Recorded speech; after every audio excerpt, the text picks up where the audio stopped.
नमस्कार भाई दोस्तों, आपको याद है जब निखिल गुप्ता को पकड़ा गया था तो यहाँ से बोला गया था कि वो एक व्यापारी है, उसका कोई भी आपराधिक केस नहीं है। वो एक व्यापारी है, अपना व्यापार करने के लिए गया था, गलत पकड़ लिया उसको। अगर आपको याद हो इसलिए याद करवा रहे हैं, क्योंकि आपको बताएंगे इन तीनों में भी क्या बताया जा रहा है और कैसे समानता है इन दोनों केसों के अंदर। लेकिन उसके अंदर क्या था, उसके अंदर अमेरिका शामिल था, डायरेक्ट शामिल था अमेरिका। चाहे गणराज ने बता दिया अमेरिका के कहने से हमने गिरफ्तार किया है ये व्यापारी या नहीं, इसके ऊपर केस चलेगा, पता लगेगा। उसके बाद उसके परिवार वालों से बयान दिलवाया गया, यहाँ हाई कोर्ट सुप्रीम कोर्ट तक केस दर्ज करवाया गया कि उसको बीफ खाने को दिया जा रहा है, गाय का मीट, ये करके केस किया गया। तो उन्होंने वहाँ का उसका पूरा वीडियो फुटेज और पूरा खाना दिखा दिया कि इसको शुद्ध शाकाहारी खाना दिया जा रहा है, कोई बीफ नहीं दिया जा रहा। मतलब उसको बचाने की हर नामुमकिन, मुमकिन तो कुछ भी नहीं थी, नामुमकिन कोशिश की गई। धर्म को जोड़ा गया, ये बताया गया वो तो एक व्यापारी है, और लास्ट में अमेरिका ने उसका पूरा डट कच्चा चिट्ठा खोल के टेक दिया। ये देखो इसका ये आपराधिक रिकॉर्ड है, एक दो नहीं सैकड़ों रिकॉर्ड है इसके आपराधिक रिकॉर्ड। तब जाके लोग शांत हो गए, ये शांत हो गए, फिर बोले ठीक है गलती होगी, किया होगा, हमारा शामिल होगा, हुई थी ना यही बात। वही अब ये जो तीन युवक पकड़े गए हैं, मीडिया पूरे तरीके से लगे हुए, मंडियों के दलाल कूद गए अब इसके अंदर। वो बोल रहे हैं जो तीन पंजाब मूल के भारतीयों को पकड़ा गया है, पंजाब मूल का भारतीय अलग और भारतीय अलग है, ये थोड़ा बताना, सोच समझ के बताना। उनकी पारिवारिक पृष्ठभूमि निकाल दी, थोड़ा ध्यान से सुनना उनकी पारिवारिक पृष्ठभूमि के बारे में। क्यों? क्योंकि जो मेन नाम आ रहा है उसका नहीं, उसके पिता का भी इसी 1 अप्रैल को उनके खिलाफ धोखाधड़ी का केस दर्ज होया है। कैसे होया? क्या इनको पहले से पता था कि कोई एक केस तो दिखाना पड़ेगा, किसी न किसी को फंसाया जाएगा, बुरे तरीके से फंसाया जाएगा। सुनो जो बीबीसी ने पूरी रिपोर्ट निकाल के दी है। 22 वर्षीय करण बराड़ पंजाब के फरीदकोट के रहने वाले हैं, जबकि करणप्रीत गुरदासपुर के मूल निवासी हैं, जबकि तीसरे अभियुक्त कमलप्रीत जालंधर जिले के रहने वाले हैं। ये तो कह रहे थे हमारे को पता ही नहीं, एक का पता, एक पंजाब का, बाकी दो कहाँ के हैं। अब सुनो इनका पूरा डाटा। कनाडा के प्रधानमंत्री जस्टिन ट्रूडो ने निजर हत्या में भारत सरकार के एजेंटों के शामिल होने के आरोप लगाए थे। ये सब चलता रहा। करण स्टडी परमिट पर कनाडा गए थे। पंजाब पुलिस सूत्रों के मुताबिक करण बराड़ फरीदकोट जिले के कोटकपूरा शहर के रहने वाले हैं। वे इस क्षेत्र के कोट सुखिया गांव के हैं। पंजाब पुलिस ने के सूत्रों ने कहा करण बराड़ ने कोटकपूरा में अपनी स्कूली शिक्षा पूरी की, फिर वो 2020 में स्टडी परमिट पर कनाडा गए। पुलिस का कहना है कि करण एक जमींदार परिवार से है। पड़ोसी और आसपास से मिली जानकारी के अनुसार करण के दादा बलबीर सिंह बराड़ स्थानीय कारोबारी हैं। करण अपने माता पिता के इकलौते बेटे हैं। परिचितों ने बताया कि करण बराड़ की मां रमन बराड़ काम के सिलसिले में सिंगापुर में रहती थी। करण बराड़ के पिता मनदीप बराड़ का पिछले महीने 18 अप्रैल को निधन हो गया, जिसके चलते करण की मां भी भारत आई हुई है। कोई आपराधिक रिकॉर्ड नहीं। फरीदकोट के एसपी जसमीत सिंह ने कहा कि करण बराड़ का कोई पिछला आपराधिक रिकॉर्ड नहीं है। हालांकि करण के पिता के खिलाफ धोखाधड़ी का मामला, अब सुनना थोड़ा ध्यान से, मामला दर्ज किया गया था। बीबीसी पंजाबी को लेकर एफआईआर के मुताबिक करण के पिता मनदीप सिंह बराड़ फरीदकोट जिले में कथित धोखाधड़ी के आपराधिक मामलों का सामना करना पड़ा था। यह कब धोखाधड़ी का मामला कब दर्ज हुआ? उनके खिलाफ कोटकपूरा थाने में 1 अप्रैल 2024 को भारतीय दंड संहिता की धारा 420 के तहत मामला दर्ज किया गया। इसी 1 अप्रैल को, ये जो 1 अप्रैल गई है, इसमें धोखाधड़ी का रविंदर पाल सिंह की शिकायत पर फरीदकोट जिले के कोटकपूरा पुलिस स्टेशन में मनदीप के सिंह के खिलाफ एफआईआर दर्ज की गई। एफआईआर में रविंदर पाल सिंह ने आरोप लगाया कि उन्होंने 2018 में कनाडा वीजा पाने के लिए मनदीप सिंह को 2.5 लाख रुपए दिए थे, लेकिन उन्हें तो वीजा मिला और न ही पैसे वापिस मिले। 1 अप्रैल को हुआ है। मामले का थोड़ा ध्यान से सुनते जाना। गुरदासपुर से गुरप्रीत सिंह चावड़ा के मुताबिक करणप्रीत सिंह गुरदासपुर जिले के सुंदल गांव के रहने वाले हैं। ये तो मना कर रहे थे। करणप्रीत एक आम किसान परिवार से, उनके पिता की दुबई में ट्रक चलाते रहे हैं। गांव के सरपंच के बेटे और करणप्रीत के चाचा रणजीत सिंह राणा का कहना है कि करणप्रीत का जन्म और पालन पोषण एक साधारण परिवार में हुआ।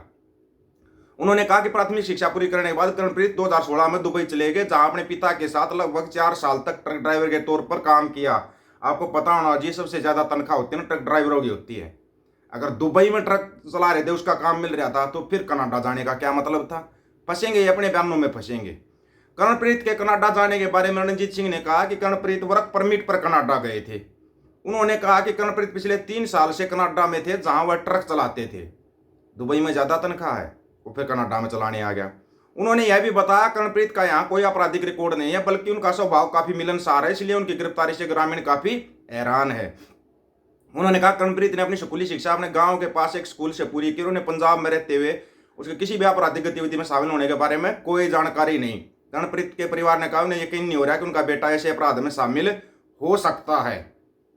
कर्णप्रीत की 2 बहनें और दोनों की शादी हो चुकी है। ग्रामीणों ने बताया कर्णप्रीत सिंह ने करीब 2 दिन पहले अपने परिवार से बात की थी, जिसमें उन्होंने रोज की तरह बातचीत हुई थी। परिजनों ने बताया कि परिवार वालों ने कर्ज लेकर कर्णप्रीत को कनाडा भेजने की व्यवस्था की थी। कर्णप्रीत के परिवार वालों ने उनके बारे में कोई और जानकारी साझा करने से इनकार कर दिया।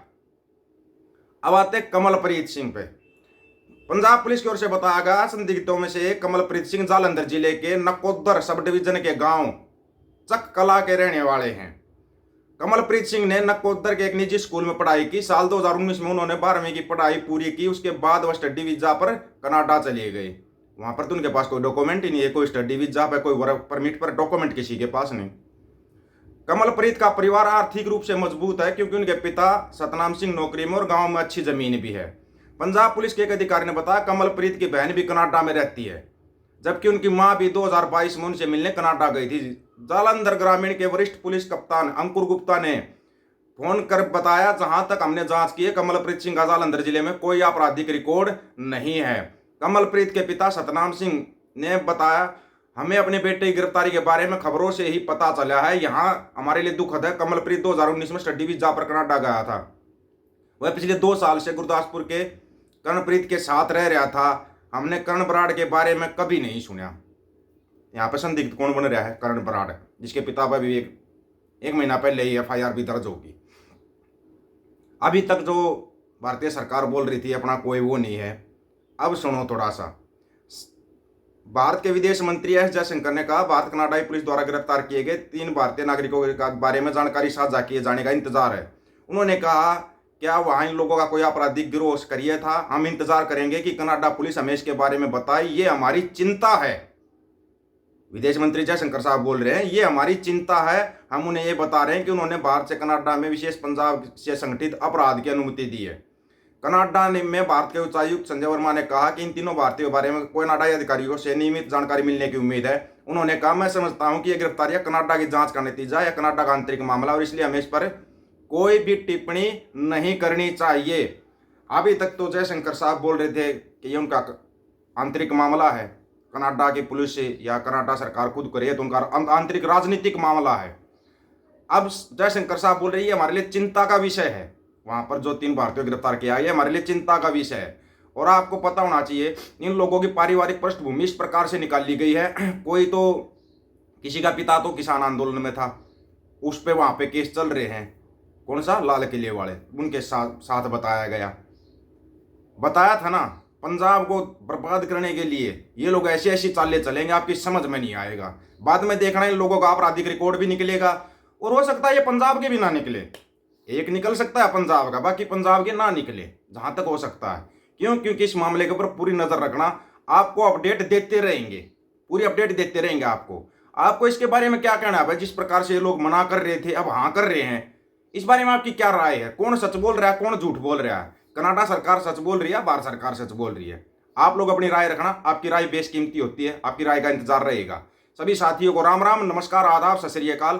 वीडियो को ज्यादा से ज्यादा शेयर, चैनल को सब्सक्राइब और बेल आइकन को जरूर दबाना दोस्तों। ऑफिशियल दीपक फौजी यूट्यूब चैनल। बात हक और सच की करेंगे, हक सच की बात हम करेंगे। वीडियो को शेयर करने की जिम्मेवारी आप लोगों की। गज के आंखों, वाहेगुरु जी का खालसा, वाहेगुरु जी की फतेह।